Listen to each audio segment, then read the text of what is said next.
নমস্কার বন্ধুরা, নীলগোপাল একাডেমির পক্ষ থেকে আপনাদের স্বাগত জানাই। আরও একটি গুরুত্বপূর্ণ আপডেট নিয়ে আমি আপনাদের সামনে হাজির হয়েছি। বন্ধুরা, আজকে এনএমএমএসি অর্থাৎ ন্যাশনাল মিনস কাম মেরিট স্কলারশিপের কিছু গুরুত্বপূর্ণ তথ্য এবং তার সাথে সাথে কিছু গুরুত্বপূর্ণ প্রশ্ন ও উত্তর নিয়ে বিস্তারিত আলোচনা করব। বন্ধুরা, এই প্রশ্ন এবং উত্তরগুলো কিন্তু এবছর 2025-26 সেশনে অত্যন্ত গুরুত্বপূর্ণ। এগুলো কিন্তু আসার প্রবল চান্স রয়েছে। সো বন্ধুরা, ভিডিওটি শুরু থেকে শেষ পর্যন্ত স্কিপ না করে অবশ্যই দেখবেন। আর ভিডিও শুরু করার আগে আপনার থেকে ছোট্ট একটি রিকোয়েস্ট, আপনি যদি আমার চ্যানেল নতুন এসে থাকেন তাহলে অবশ্যই চ্যানেল সাবস্ক্রাইব করুন ও পাশের দেওয়া বেল আইকনে ক্লিক করতে ভুলবেন না পরবর্তী নতুন ভিডিও নোটিফিকেশন পাওয়ার জন্য। চলুন বন্ধুরা, ভিডিওটি শুরু করা যাক। বন্ধুরা, এই এনএমএমএসি অর্থাৎ ন্যাশনাল মিনস কাম মেরিট স্কলারশিপ হলো একটি সরকারি স্কলারশিপ। এই স্কলারশিপ শুধুমাত্র অষ্টম শ্রেণীতে পাঠরত ছাত্রছাত্রীরাই কিন্তু পেতে পারে। বন্ধুরা, এবছর 2025 সালে যে সমস্ত ছাত্রছাত্রী অষ্টম শ্রেণীতে পাঠরত রয়েছে সেই সমস্ত ছাত্রছাত্রী এই স্কলারশিপের ফর্ম কিন্তু ফিল আপ করতে পারবে, যাদের 55% মার্কস রয়েছে। এবার আসি, এই স্কলারশিপ ফর্ম ফিল আপ করার পরে একটা এক্সাম দিতে হবে।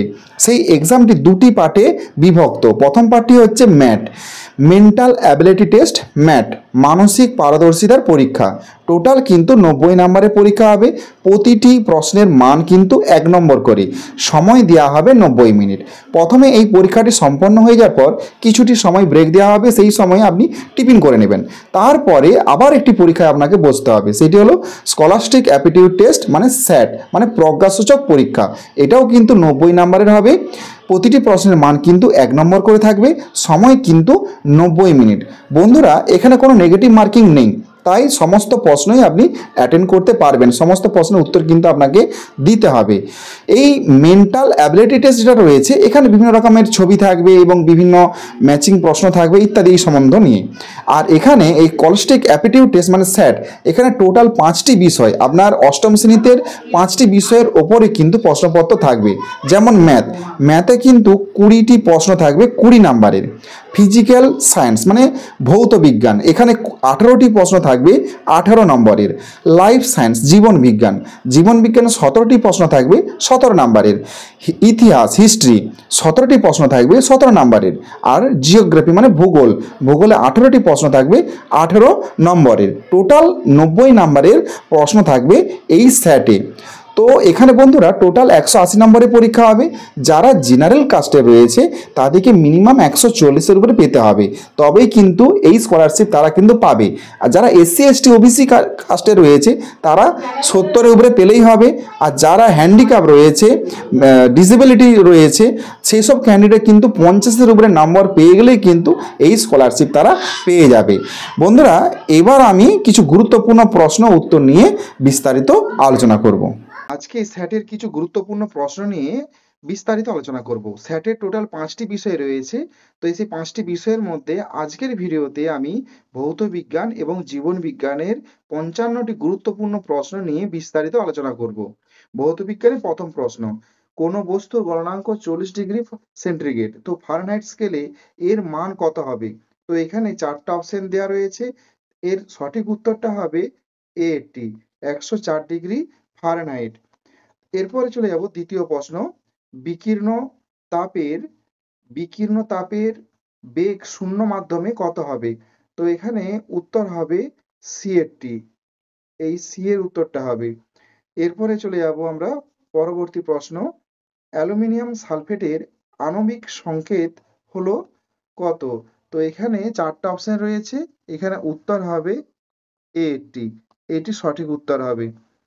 এরপরে চলে যাব পরবর্তী প্রশ্ন, রৈখিক ভরবেগের একক হলো? তো রৈখিক ভরবেগের একক কত? তো উত্তর হবে এটা বি এরটা, কেজি, তো m/s, এই উত্তরটা হবে। এরপরে চলে যাব পরবর্তী প্রশ্ন, শূন্যস্থান পূরণ করো। তো এখানে একটা দেখতে পাচ্ছেন, এটা দেওয়া রয়েছে Zn প্লাস H2SO4 সমান Zn SO4 প্লাস একটা শূন্যস্থান রয়েছে। তো এখানে কি বসবে? তো এখানে সঠিক উত্তরটা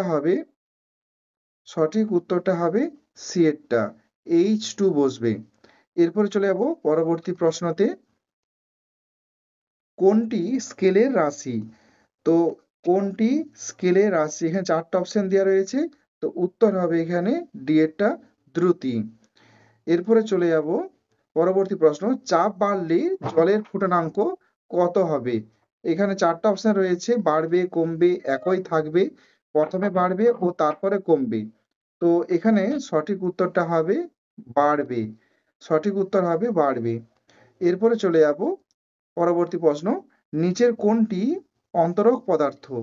তো এখানে সঠিক উত্তরটা হবে বি এরটা ইবোনাইট। সঠিক উত্তর হবে বি এরটা ইবোনাইট।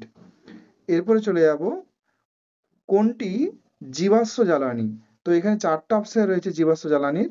তো এখানে সঠিক উত্তরটা হবে ডি এরটা পেট্রোল। এরপরে আসবো পরবর্তী প্রশ্ন, কোনটি ফিকে হলুদ বর্ণের কঠিন পদার্থ? তো এখানে চারটা অপশন দেওয়া রয়েছে। তো উত্তর হবে সি এরটা অনলি এস। নেক্সট প্রশ্ন, কোনটি কার্বনের রূপভেদ নয়? তো এই চারটা অপশন দেওয়া রয়েছে। 31 নম্বর প্রশ্নের সঠিক উত্তর হবে কিন্তু এটা কার্বোজেন। পরবর্তী প্রশ্নে চলে যাব, নিচের কোনটি সবচেয়ে কম দূষণ সৃষ্টিকারী জ্বালানি? তো এখানে চারটা অপশন রয়েছে। চারটা অপশনের মধ্যে সঠিক উত্তর হবে বি এরটা সিএনজি। নেক্সট প্রশ্ন, একটি চুম্বকিত বলয়ে মেরুর সংখ্যা হলো? এখানে চারটা অপশন দেওয়া রয়েছে। এখানে সঠিক উত্তর হবে ডি এরটা 0। নেক্সট প্রশ্ন, সূর্যে যে পদ্ধতিতে শক্তি উৎপন্ন হয় তা হলো? সঠিক উত্তরটা হবে বি এরটা নিউক্লিয় সংযোজন। নেক্সট প্রশ্ন, মার্বেলে উপস্থিত মৌলগুলি হলো? তো এখানে সঠিক উত্তরটি হবে সি এরটা সিএ, সি, ও। নেক্সট প্রশ্ন, শুষ্ক বরফ হলো? শুষ্ক বরফ হলো এর মধ্যে উত্তরটা হবে কঠিন CO2। নেক্সট প্রশ্ন, বাঁধের নিচের অংশে দেওয়ালে বেশি চওড়া করা হয় এর কারণ কি? বাঁধের নিচের অংশে দেয়াল বেশি চওড়া করা হয় এর কারণ কি? উত্তর হবে ডি এরটা জল নিচের অংশে দেয়ালে বেশি চাপ দেয়। সঠিক উত্তর হবে ডি এরটা। নেক্সট প্রশ্ন, একটি বস্তুর ভর 3 কেজি হলে বস্তুটির ওজন কত হবে? তো সেখানে এখানে বলা হয়েছে, ধরো অভিকর্ষ ত্বরণের মান হচ্ছে এই দেখতেই পাচ্ছেন 10 m/s² রয়েছে। তো এখানে সঠিক উত্তরটা হবে সি এরটা 30 n। এরপর চলে যাব পরবর্তী প্রশ্ন, জীবন বিজ্ঞানের প্রশ্নে চলে যাবো এবার আমরা। নিম্নলিখিত রোগসমূহের মধ্যে কোন রোগটি একটি চর্মরোগ? তো এখানে সঠিক উত্তরটা হবে সি এরটা দাঁত। সঠিক উত্তরটা হবে দাঁত। দাঁত হলো একটি চর্মরোগ। পরবর্তী প্রশ্ন, নিম্নলিখিত রোগগুলির মধ্যে কোন রোগের কোনো টিকা নেই? তো এই প্রশ্নের উত্তরটা হবে বি AIDS, এডস। এডসের কোনো টিকা নেই। পরবর্তী প্রশ্ন, নিম্নলিখিত গাছগুলির মধ্যে কোন গাছে নিরেট পর্ব ও ফাঁপা পর্বমধ্য দেখা যায়? তো এর উত্তরটা হবে সি বাঁশ গাছে। উত্তর হবে বাঁশ গাছে। নেক্সট প্রশ্ন, অমলের খাদ্যের ক্যালসিয়ামের অভাব পরিলক্ষিত হয়, এর ফলে তার যে সমস্যা দেখা দিতে পারে তা হলো? উত্তর হবে ডি এরটা প্রায় হাড় ক্ষয়ে যাওয়া বা হাড় ভেঙে যাওয়া। নেক্সট প্রশ্ন, উদ্ভিদের একটি অংশ যখন পর্ব, কক্ষ এবং পুষ্পমুকুল ইত্যাদি বর্তমান থাকে বা দেখা যায় তখন তাকে বলে? এখানে চারটা অপশন রয়েছে, মূল, কাণ্ড, পাতা, বীজ। তো এখানে সঠিক উত্তর হবে বি এরটা কাণ্ড। এরপরে চলে যাবো পরবর্তী প্রশ্ন, সুন্দারল্যান্ড হটস্পটটি দেখা যায়? এদের মধ্যে চারটা জায়গার নাম দেওয়া রয়েছে। তো এখানে সঠিক উত্তর হবে এরটা আন্দামান নিকোবর অঞ্চলে। পরবর্তী প্রশ্নে চলে যাব, প্লাজ প্লাজমোডিয়াম। প্লাজমোডিয়াম এর মুখ্য পোষক হলো, চারটা অপশন দেওয়া রয়েছে এখানে। সঠিক উত্তরটা হবে স্ত্রী অ্যানোফিলিস মশা। স্ত্রী অ্যানোফিলিস মশা। পরবর্তী প্রশ্ন, নিম্নলিখিত উদ্ভিদগুলির মধ্যে কোন উদ্ভিদের মূল তুমি খেয়ে থাকো? চারটা অপশন রয়েছে, তো এখানে সঠিক উত্তরটা হবে ডি এরটা, গাজর। উদ্ভিদের মূল এই গাজরটা আমরা খেয়ে থাকি।